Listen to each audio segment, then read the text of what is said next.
You are watching Good Things Brings, your official Good Things Festival interview series, chatting with some of our amazing Good Things artists ahead of the festival this December. I am Tiana Speter, and joining me today is an absolute Australian icon. From fronting Australian crawl to blazing a formidable solo career, this man is an ARIA Hall of Famer, a timeless storyteller and songwriter, and he is going to be lighting up stages this December as part of Good Things. I'm talking, of course, about James Reyne. James, thank you for joining me. It's an honour to be chatting today.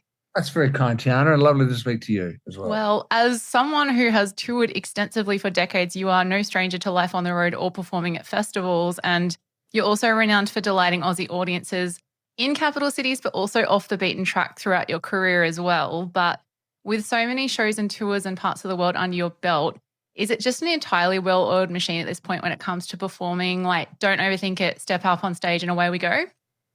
Well, yeah, I mean, but look, the thing I always reminding people is that I'm lucky. I'm just the singer in this great rock. My band is it's a great rock and roll band for starters, and I think people will be surprised what a punchy, great rock and roll band it is. But yeah, I think my attitude is always get on the stage and let's see what happens. So you always leave yourself open, even though we played. I mean, people will the good things they'll know. I figure they're going to recognise most of the stuff, or if not all of it. Without being presumptuous. But you've got to leave a little bit of excitement open. Just come, where will this go musically, or what could happen, on the stage? Yeah, absolutely. And I think that is the spirit of Good Things Festival. There is so much magic in that spontaneity. And like you said, there are so many songs in this back catalogue. And I know last year, like, you've got your solo career, which is as formidable as all your other work, but you did get to tick off the huge Crawl File tour, which gave both yourself and fans across the country a chance to pay homage to the 40th anniversary of Australian Crawl's first greatest hits collection, which is an insane amount of time, but it was also insanely well received and showcased the endurance of Australian Crawl and also your own potent solo material as well. But with some of these earlier works, what was it like revisiting some of these songs that were released decades earlier? Well, some of them I play all the time anyway, because I'd almost get lynched sometimes if I didn't. Yes. Play Reckless or Boys Light Up or I Know Not You Again or Errol, those sort of songs. But and then I do mostly my stuff. But but when we did the more Crawl stuff, I revisited some of the stuff I hadn't done. Look, I have mixed bag reactions to myself personally. Some of them are I never thought they were very good songs. Some of them I go, oh, God, Jesus, how did we get away with this for rubbish? But anyway, people seem to like it. I love this. But fortunately, I have a solo career as well. So when I do my own shows, I can, there are certain songs you retire to the bench, so to speak. Yes. On that topic, like, was there a song that surprised you, like, with this tour? Did anything like accidentally maybe like, oh, actually, I've changed my mind. I love this song now, and I really, really enjoy playing it again? Well, the interesting thing, it's a good question, because the interesting thing is with a lot of these songs, even the ones I play all the time, I go through periods where I it's not a love-hate, but I go, oh, my God, this old chestnut, here we go. And then I'll sort of feel like that for a while about the song. And then for some reason, I'll find something in the song that go, oh, actually, this bit, oh, yeah, that's not bad. And when you wrote it, you were really young and you didn't even know anything. It's probably more instinct than anything that came up with the thing, whatever it is musically. But then with the benefit of, doing for many years now and knowing a lot more about songwriting and stuff, you kind of go, oh, actually, that's all right. It probably stands up. To be for all those years, that's all right. Yes, there's a reason why everyone still is obsessed with this song. So you're clearly on the money, even if you didn't know it. So. But it's quite funny because I'm not allowed to be, sometimes if I'm a bit cynical about some of the songs when we're playing live, or I might say something, people get upset with me. And I go, well, hang on a minute. I wrote the thing. I'm allowed to have it. But I've learned not to do that anymore as well. Well, you can have your private opinion in the background, but that's fine. It's a good balance. Well, if I'm not on stage, I'd never think about them anyway. So I love this.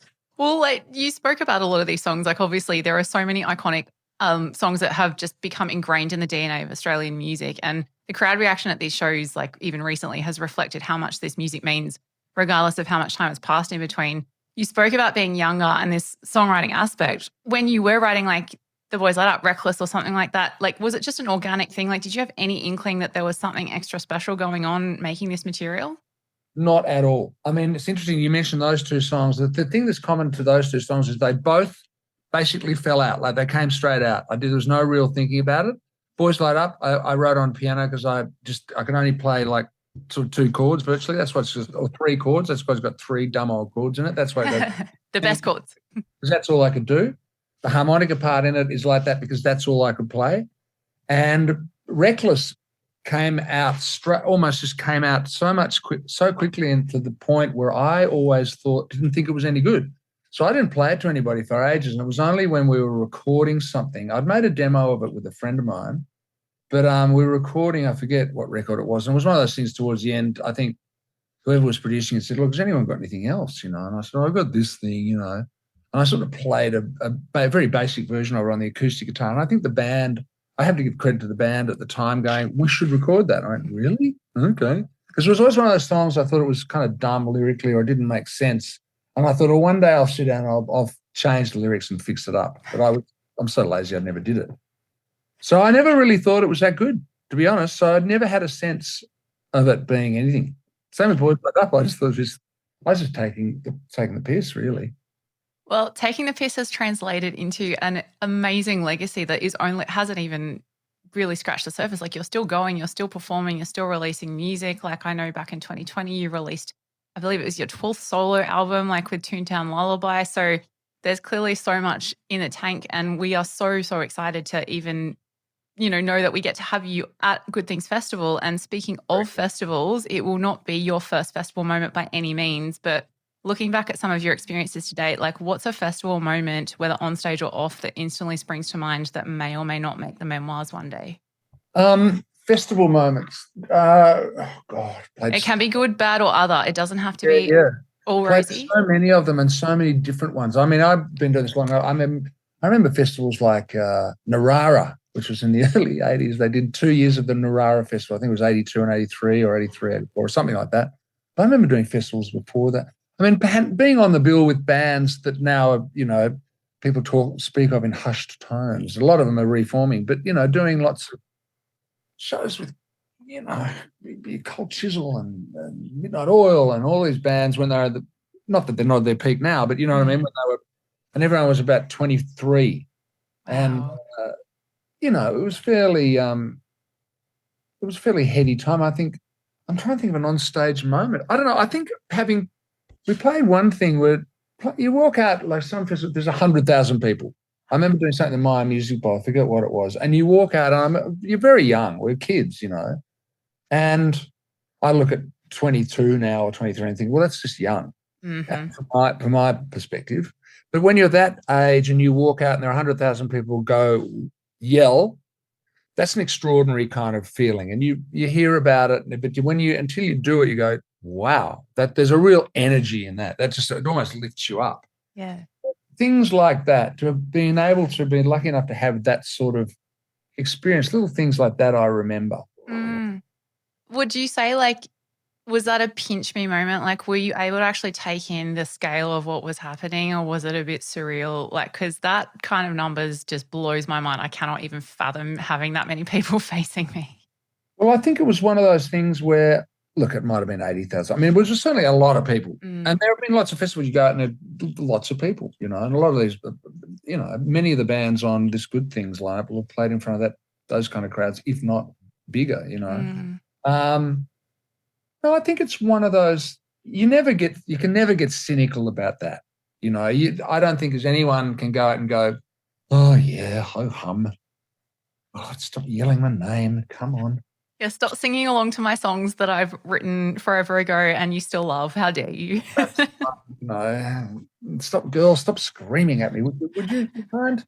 That never gets old. Yeah. Well, lastly, because I know you are a very busy man and you're going to be doing some very exciting things later this year when you get up on stage at Good Things Festival. But another fun Good Things Festival James Reyne edition has been the competition where fans can design a James Reyne shirt to be sold at the festival. And all of this came about after fans were making their own designs. We had a deathcore-inspired logo DIY design for you and a Rain in Blood T-shirt as well. What are your thoughts on this obviously embracing from the Good Things fans? Have you spied some of these DIY shirts and logos kicking around? Yes, I have, and I think it's brilliant. Love it. Okay, you're going to make your own on the sly to maybe try to win this? Well, maybe making my own T-shirt. Maybe I should have a go. I don't know. What do you reckon? What would your design? What do you reckon your design might be? I don't know. I have to go and research it a bit, I think. Yeah. Someone, are you going to do like a Slipknot song or something? I go, what? Ooh.